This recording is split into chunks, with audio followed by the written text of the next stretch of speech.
Transgender act आणि पॉलिसीनुसार Kannagi trans cafe याचे नवीन वर्षाच्या पार्श्वभूमीवर 3 दिवसीय कार्यशाळेचे आयोजन करण्यात आले होते आणि ही कार्यशाळा विष्णूजी की रसोई येथे आयोजित करण्यात आलेली होती आणि विष्णू मनोहर यांच्या मार्गदर्शनाखाली ही आयोजित करण्यात आलेली होती। आपल्यासोबत त्या कणगी ट्रान्स कॅफेच्या अध्यक्ष आहे। ताई, काय सांगणार, का बरं असं वाटलं की इथे कार्यशाळा घेण्यात यावी? खरं तर नमस्कार, माझं नाव कादंबरी आहे। मी CYD इंडिया येथून आलेली आहे आणि हा जो कणगी ट्रान्स कॅफे जो उपक्रम आहे हा आगळावेगळा उपक्रम जिल्हाधिकारी नंदुरबार डॉक्टर मिताली सेठी यांच्या प्रेरणेतनं आम्ही सुरू केलेला आहे। आणि इथे विष्णू सरांकडे येण्याचं प्रयोजन नियोजन असं की 2022 मध्ये सरांनी एक ट्रान्सजेंडर लोकांसाठी, उपेक्षित समाजासाठी एक वेगळा उपक्रम केला होता, तो म्हणजे ट्रान्स कुकरी कॉम्पिटिशन।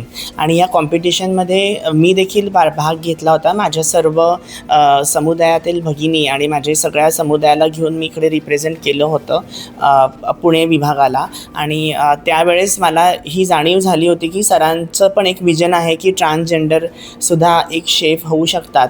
प्रत्येकाकडे आपली एक स्वतःची अशी एक कला असते, त्याचप्रमाणे पाककलेमध्ये सुद्धा आमची लोकं खऱ्या अर्थानं पारंगत असतात आणि निपुण आहेत। मग याच अनुषंगाने ज्यावेळेस ट्रान्सजेंडर ॲक्ट आला, ट्रान्सजेंडर पॉलिसी आली, त्या अनुषंगाने मग आम्ही जिल्हाधिकारी नंदुरबार येथे मॅडमशी विस्तृत चर्चा केली आणि त्यांना समजून सांगितलं की आपण अशा प्रकारे व्यवसाय रोजगार संधी उपलब्ध करून देऊ शकतो आपल्या समाजातील लोकांना। नंदुरबार जिल्हा येथे गेल्यानंतर आम्हाला प्रामुख्याने जाणवलं की तिकडे ट्रान्सजेंडर कम्युनिटीमध्ये सुद्धा काही वेगवेगळे 3 विभाग आपल्याला प्रामुख्याने पाहायला मिळतात। जो एक सोंगाडा समाज आहे, जो LGBTQI समाजातील काही हिडन सेक्शुअलिटीज आहेत जे क्लोजेटेड आहेत अजूनही, आणि जे ट्रान्सजेंडर समुदाय जे पारंपरिक पद्धतीने तिकडे राहतात। मग अशा लोकांसाठी जेव्हा आपण एक व्यवसाय रोजगार संधी उपलब्ध करून द्यायचा विचार करतो तेव्हा काय करता येईल, त्यावेळेस ट्रान्सजेंडरचासाठीचा एक वेगळा कॅफे असावा आणि त्यासाठी आम्हाला मान्यता मिळाली। शासनाने आम्हाला जागा मिळवून दिली। आज तिथे कॅफे आम्ही आमच्या संस्थेमार्फत उभारत आहोत आणि इथे विष्णू सरांनी आज आम्हाला संपूर्ण 3 दिवसीय कार्यशाळेमध्ये कपॅसिटी बिल्डिंग मुलांना शिकवलं। कॅफेचं व्यवस्थापन कसं असलं पाहिजे, कॅफेमध्ये काय प्रकारचे मेनू असले पाहिजे। मुळात जेव्हा आपण नंदुरबारसारख्या सिटीला पाहतो ॲस्पिरेशनल सिटीमध्ये, तेव्हा मिलेट बेस्ड प्रोडक्टचा एक कॅफे असावा हा असा आमच्याकडे, कारण हेल्थ इज वेल्थ, शरीर हे संपत्ती आहे आणि हेल्दी फूड खाणं फार गरजेचं आहे। त्यामुळे ज्या ठिकाणी मिलेट बनतं त्याच ठिकाणी खऱ्या अर्थानं मिलेटचे प्रोडक्ट्स जर आपण आपल्या मुलांच्या मार्फत जर तिथे एक कॅफे स्वरूपात जर आपण दिलं तर खूप चांगलं होईल। आणि ह्या संकल्पनेसाठी आम्हाला आमच्या समाजातीलच काही होतकरू मुलांकडनं त्याची मागणीसुद्धा आली की आम्हाला हा कॅफे उपक्रमामध्ये सहभाग घ्यायचा आहे। आणि मग जोडीला जोड मिळत गेली आणि मग कॅफेची उभारणी करत आम्ही कणगी ट्रान्स कॅफे हा नंदुरबारमध्ये आगळावेगळा पहिला उपक्रम करत आहोत जो शासनासोबत असणार आहे। नक्कीच आपल्यासोबत काही विद्यार्थीसुद्धा आहे।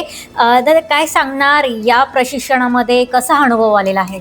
या शिक्षणामध्ये आम्हाला खूप मोठा अनुभव आला आहे की आम्ही हे रेसिपी शिकून जाऊन आमच्या मागासवर्गीय ज्या जिल्हा आहे त्या जिल्ह्यामध्ये आम्ही या रसोई तिथं अवगत करून आम्ही त्या ग्राहकांपर्यंत आम्ही पोचवू शकू आणि त्यांना ते चांगले कॅफेमार्फत आम्ही त्यांना सुविधा देऊ शकू।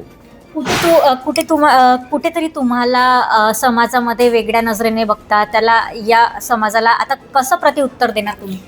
कारण समाज हा आम्हाला वेगळ्या नजरेने पहिल्यापासूनच बघतो आहे, पण आमच्यामध्ये जी हातामध्ये जी पाककला आहे त्या पाककलेतून आम्ही त्या समाजाला जाणीव करून देऊ की आमच्यामध्ये जी कला आहे ती कला आज आम्ही अवगत करून आम्ही स्वतःच्या पायावर उभं राहून आम्ही स्वतः आमचं उदरनिर्वाह करू शकतो, हे आम्ही समाजाला करून दाखवू शकतो।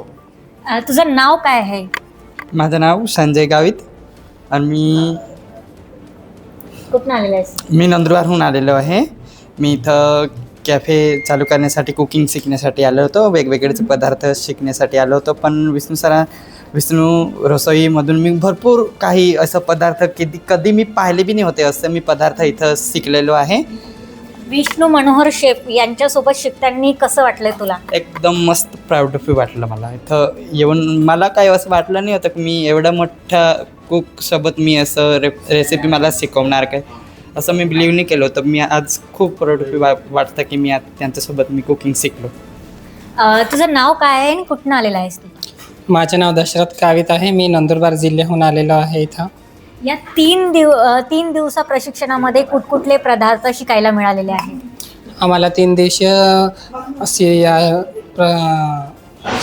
कार्यशाळेमध्ये आम्हाला जसं की ज्वारीची खिचडी, तसं मिलेट, कटलेट आणि पोहा, तसेच आम्हाला नाचणीचा डासलासुद्धा आम्हाला इथं शिकवण्यात आलेला आहे. अजून बरेच काही आम्हाला काय काय शिकवलं आहे. जर असा कधी प्रसंग आला तर पुन्हा तुम्ही नागपूरमध्ये याल का? हां, जर असा काही प्रसंग आला तर आम्ही खरं येऊ. बरं, नक्कीच. कणगी ट्रान्स कॅफे यांचं 3 दिवसीय कार्यशाळा आयोजित केलेली होती आणि या विद्यार्थ्यांना कुठेतरी समाजामध्ये जेंडर म्हणून ओळखलं जाते, पण तो समाज वाईट नजरेने त्यांना बघतो. पण त्यांच्यामध्ये एक हिंमत निर्माण झाली की आम्हाला काहीतरी शिकायचं आहे आणि जनतेसाठी एक छानसं कॅफे टाकायचं आहे, असं प्रशिक्षण आज त्यांना नागपूरमध्ये मिळालेलं आहे. मी देशोन्नती करता स्नेहा बोके, नागपूर.